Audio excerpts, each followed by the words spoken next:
You know, I'll just look at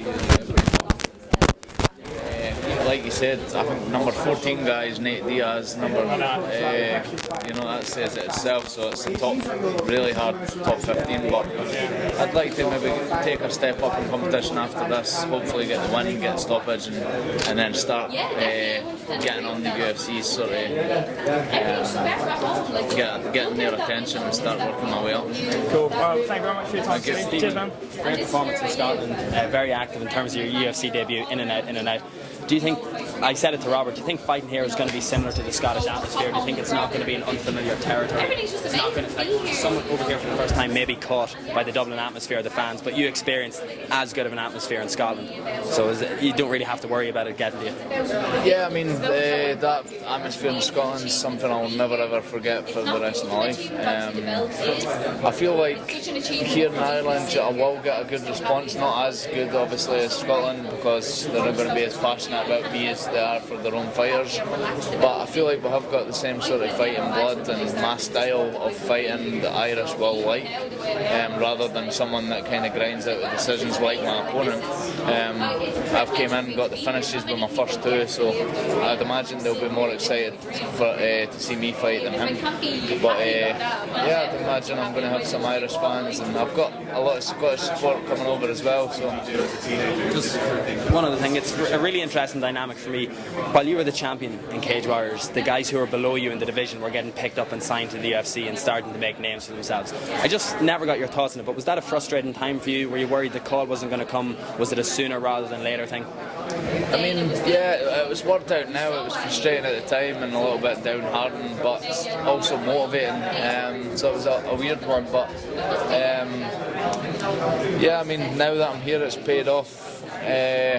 I feel like it's still kind of happening a little bit. I mean, I was Cage Warriors champion, two-time champion, I defended it and stuff, and I think it's just the way it worked out. I mean, Joe Duffy was one of the guys, but he's beat McGregor, obviously it made sense, and for him to be signed and build him up and what have you, and then Redmond got the call, but he's featherweight, I can't make featherweight, so that was out with my control again. But now that I'm here, you know, hopefully I start getting that recognition and people remember that, you know, I was Cage Warriors champ. The guy before me that was champ was McGregor, so I've followed in his sort of footsteps, and I've got two stoppages. This could be my third stoppage, and hopefully UFC start. Yeah, exactly. Within, I think it's 7 months. I don't think many fighters, if any, have managed to get free wins, especially free stoppages. If I get the stoppage within 7 months, so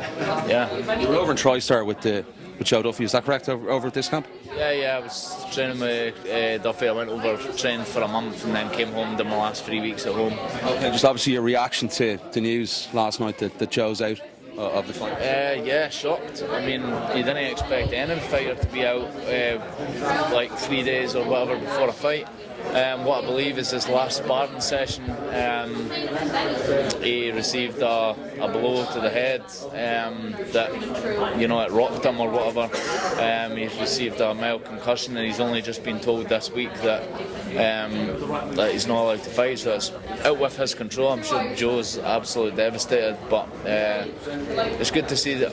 It's good to see in a different aspect that, you know, the UFC are out to look after the fighters, and they're not just making them fight, because obviously it's a big hit on the UFC and stuff. So I was shocked, but Joe will be back.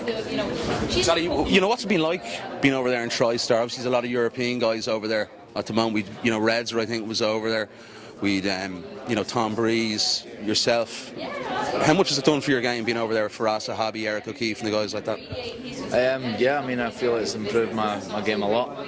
One of the main things I like about TriStar is the fact I'm in I'm away, I'm in my zone, I've not got the commitments I've got at home. Whereas at home I've got 3 kids, so obviously out with training I've got that stuff, I've got other things to deal with, but at TriStar I'm just there to focus, train.